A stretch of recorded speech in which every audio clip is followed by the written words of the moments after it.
Hello dear friends, welcome to my YouTube channel. Today I will discuss about Ministry of Railways Railway Recruitment Board vacancies. इस vacancy में जो main point है मैं उस पर discuss करूंगा, जो कि बहुत ही ज़रूरी है। अगर आप कोई भी मिस्टेक्स कर रहे हैं ड्यूरिंग द फॉर्म फिलिंग तो आपका फॉर्म रिजेक्ट हो सकता है। तो इसीलिए आप ध्यान से सुने। तो मैं जिन जिन पॉइंट पे आपसे बात करूंगा वो है एलिजिबिलिटी क्या होगी, एंड सिलेबस क्या होगा, सब्जेक्ट क्या होगा, सैलरी क्या होगी, सेलेक्शन ऑफ प्रोसेस क्या होगा, उन मिस्टेक्स के बारे में भी बताऊंगा कि आपको क्या मिस्टेक्स नहीं करना है। तो आप पूरी वीडियो देखें। अगर आप बीच में स्किप कर रहे हैं या थोड़ी देख रहे हैं फिर लास्ट में देख रहे हैं तो आपको कुछ भी समझ में नहीं आएगा। जो ऑनलाइन एप्लीकेशन का ओपनिंग डेट है वो 17 अगस्त 2024 है। कितना? 17 अगस्त 2024 है। और इसका क्लोजिंग डेट है 16 सितंबर 2024 with fee submission. Fee submission के लिए अलग से कोई डेट नहीं है, यही डेट है 16 सितंबर 2024। अब मैं आपको पोस्ट के बारे में बता दूं। टोटल 20 पोस्ट है, पैरामेडिकल के सारे पोस्ट हैं, लेकिन जो बीएमएलडी और डीएमएलडी यानी लेबोरेटरी टेक्नीशियन के लिए जो पोस्ट हैं वो केवल 2 पोस्ट हैं।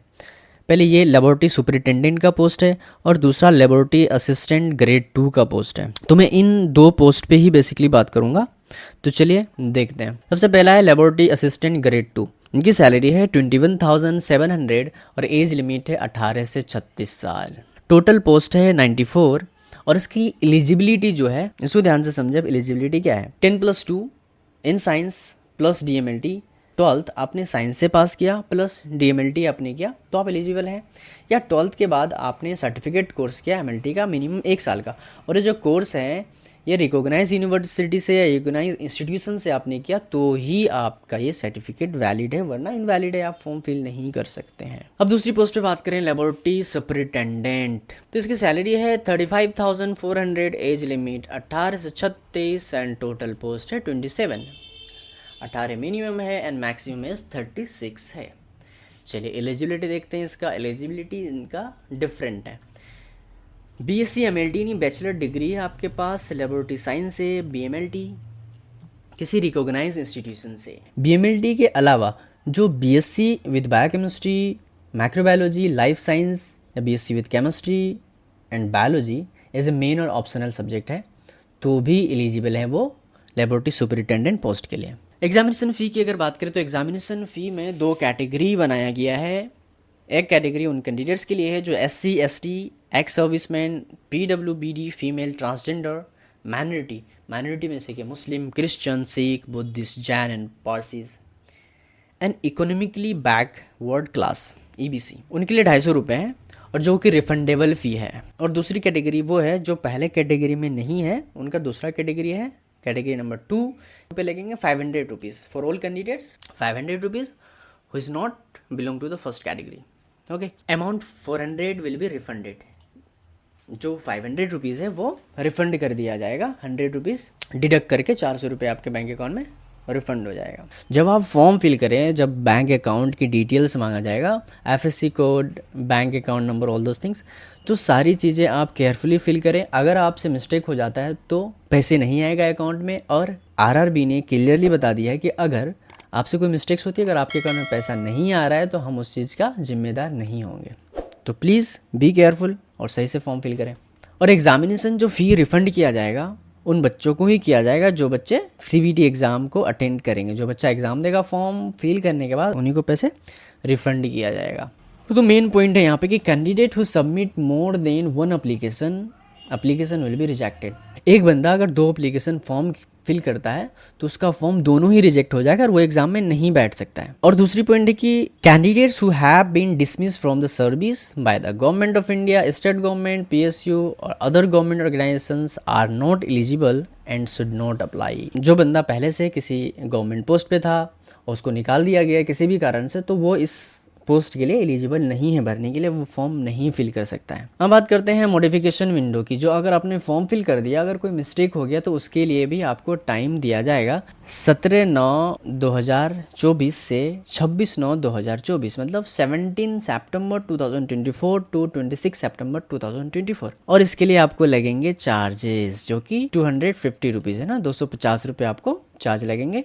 ईच ओकेजन, मतलब जितनी बार आप फॉर्म को करेक्शन करेंगे उतनी बार आपको 250 रुपये पे करना पड़ेगा। और ये जो 250 रुपये ये नॉन रिफंडेबल है, ये आपको रिफंड नहीं किया जाएगा। तो इस चीज़ को आप ध्यान में रखें। जब आप फॉर्म फिल करें तो चेक करके फॉर्म फिल करें और ये मिस्टेक्स ना करें जो मैं आपको पहले ही बता रहा हूँ। रिक्रूटमेंट प्रोसेस क्या है ना, ओनली ऑनलाइन एप्लीकेशन है, ये आपको पता है। और CBT एग्जाम जो होगा कंप्यूटर बेस्ड एग्जाम होगा, जैसे ना 90 मिनट्स टाइम होगा, 100 क्वेश्चन होंगे और 100 मार्क्स होंगे। अब 120 मिनट 120 मिनट्स फॉर PWBD यानी person with benchmark disability candidate, जो डिसेबल बंदा होगा उसको 120 मिनट दिया जाएगा, जिस कैटेगरी में आ रहा है उसको 120 मिनट दिया जाएगा। और जो क्वेश्चन होगा वो मल्टीपल चॉइस क्वेश्चन होगा, पूरा मल्टीपल चॉइस क्वेश्चन होगा, ठीक है। इसमें नेगेटिव मार्किंग भी होगी for each wrong answer, 1/3 of marks allotted for each question.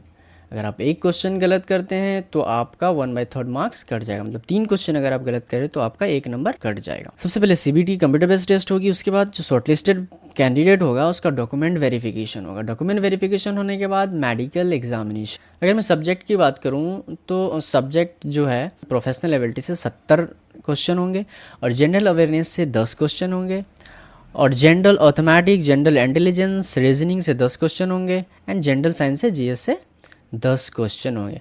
जो प्रोफेशनल एबिलिटी है ये आप जिस पोस्ट के लिए अप्लाई करते हैं ना तो वो है आपका प्रोफेशनल एबिलिटी। जैसे आप BMLT का स्टूडेंट तो आपके जो BMLT जो सिलेबस है उससे क्वेश्चन आएंगे, टोटल 100 क्वेश्चन होगा और 100 मार्क्स के क्वेश्चन होंगे। अगर मैं डिटेल में सिलेबस के बारे में बात करूँ कि क्या सिलेबस होगा पूरी डिटेल में, तो चलिए देखते हैं। लेबोरेटरी असिस्टेंट ग्रेड 2, इसके लिए एनाटॉमी पूछा जाएगा, physiology, biochemistry, fundamental of medical laboratory technology, microbiology, laboratory histopathology, haematology and blood bank. Basically जो आप अपने DMLT के दौरान पढ़े होंगे वही आपका प्रोफेशनल एबिलिटी का क्वेश्चन होगा। और जो लेबोरेटरी सुपरिटेंडेंट है उसके लिए sociology, psychology, physiology, basic chemistry, biochemistry, clinical biochemistry, general pathology, physics, histopathology and cytology techniques, clinical pathology, basic haematology, parasitology, entomology, coagulations, transfusion medicine, immunology, virology, mycology, advance serology, ये सारे आपका professional ability में पूछा जाएगा question, इससे ही question आएगा।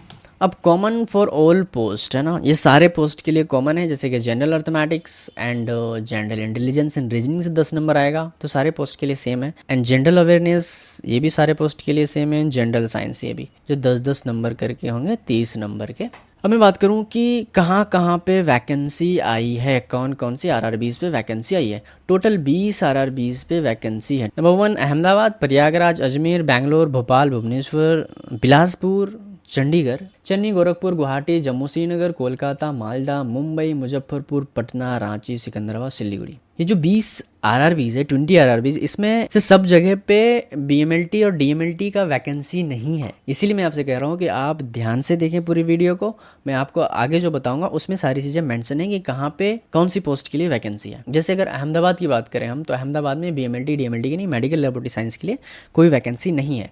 अगर हम बात करें प्रयागराज में आपको लेबोरेटरी असिस्टेंट ग्रेड 2 के लिए वैकेंसी है, लेबोरेटरी सुपरिटेंडेंट के लिए वैकेंसी नहीं है। ऐसे अजमेर की बात करें तो अजमेर में लेबोरेटरी असिस्टेंट ग्रेड 2 की वैकेंसी है, बेंगलुरु में लेबोरेटरी सुपरिटेंडेंट की वैकेंसी है, लेबोरेटरी असिस्टेंट ग्रेड 2 की वैकेंसी नहीं है। और भोपाल की बात करें तो लेबोरेटरी असिस्टेंट ग्रेड 2 की वैकेंसी है, भुवनेश्वर में वैकेंसी नहीं है, बिलासपुर में दोनों की वैकेंसी है, laboratory assistant grade 2 and laboratory superintendent दोनों के लिए वैकेंसी है। चंडीगढ़ में सिर्फ लेबोरेटरी असिस्टेंट ग्रेड 2 की वैकेंसी है, चेन्नई में लेबोरेटरी असिस्टेंट ग्रेड 2 की वैकेंसी है सिर्फ, और गोरखपुर में वैकेंसी नहीं है। गुवाहाटी में भी उसी तरीके से लेबोरेटरी असिस्टेंट ग्रेड 2 की वैकेंसी है, जम्मू श्रीनगर में दोनों की वैकेंसी है, कोलकाता में लेबोरेटरी असिस्टेंट ग्रेड 2 की वैकेंसी है और सुपरिटेंडेंट की भी वैकेंसी है कोलकाता में। मालदा में नहीं है, मुंबई में लेबोरेटरी असिस्टेंट ग्रेड 2 की वैकेंसी है और लेबोरेटरी सुपरिटेंडेंट की भी वैकेंसी है। मुजफ्फरपुर में नहीं है, पटना में है लेबोरेटरी असिस्टेंट ग्रेड 2 की, रांची में भी नहीं है, सिकंदराबाद में एक है जो लेबोरेटरी असिस्टेंट ग्रेड 2 की वैकेंसी है, सिलीगुड़ी में भी नहीं है। और जो ये मैंने एक लिस्ट बनाया है इसमें कौन कौन सी जगह पे लेबोरेटरी असिस्टेंट ग्रेड 2 की वैकेंसी है, इस साइड पे मैंने वो डाला है जिधर लेबोरेटरी असिस्टेंट ग्रेड 2 की वैकेंसी है इन सारी जगहों पे, और लेबोरेटरी सुपरिटेंडेंट की वैकेंसी इन सारी जगहों पे है। तो इसको आप एक बार ध्यान से देख लें या नोट कर लें कि कहाँ कहाँ पे कौन सी वैकेंसी, ताकि आप जब फॉर्म फिल करें तो आप देख लें कि मुझे कहाँ पे फॉर्म फिल करनी है। ठीक है, जैसे कि लेबोरेटरी असिस्टेंट ग्रेड 2 की बात करें, प्रयागराज, अजमेर, भोपाल, बिलासपुर, चंडीगढ़, चेन्नई, गुवाहाटी, जम्मू श्रीनगर, कोलकाता, मुंबई, पटना एंड सिकंदराबाद में लेबोरेटरी असिस्टेंट ग्रेड 2 की वैकेंसी है। और लेबोरेटरी सुपरिटेंडेंट की बात करें तो बेंगलुरु, बिलासपुर, जम्मू श्रीनगर, कोलकाता, मुंबई, ये सारे जगह पे लेबोरेटरी सुपरिटेंडेंट की वैकेंसी है। और जो मैंने इन पोस्ट के बारे में बताया तो यहाँ पे पूरी डिटेल्स में दी गई है कि कहाँ पे कितने पोस्ट हैं, कितने अनरिजर्व के लिए, कितने SC के लिए, तो आप एक बार चेक कर लें।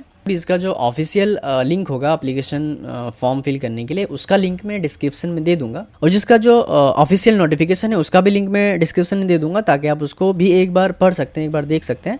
अगर आपको फॉर्म फिल करने में कोई भी दिक्कत आ रहा है, कोई भी परेशानी आ रही है, तो आप बेझिझक कमेंट कर सकते हैं, without any hesitations. You write down the comment in the comment box and definitely I will reply you. अगर ज़रूरत पड़े तो मैं उसके लिए एक अलग से सेपरेट वीडियो बना दूंगा।